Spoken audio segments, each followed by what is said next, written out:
Rizat bilen Mahi Gül'ünü karşılayla.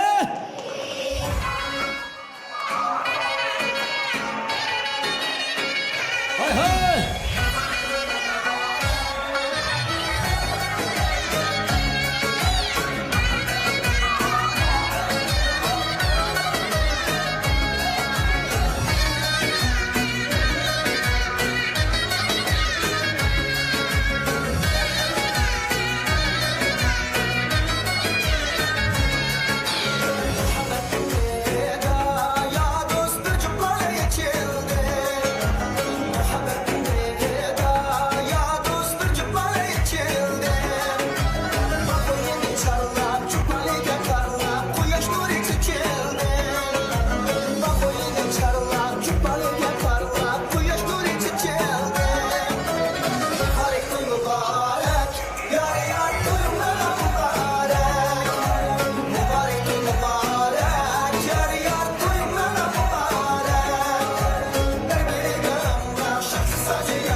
El cemaat esselam.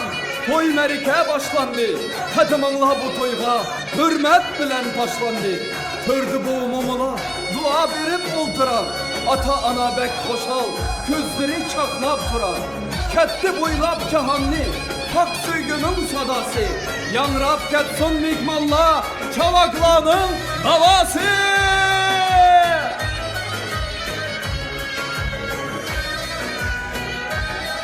Друзья, встречаем наших молодых!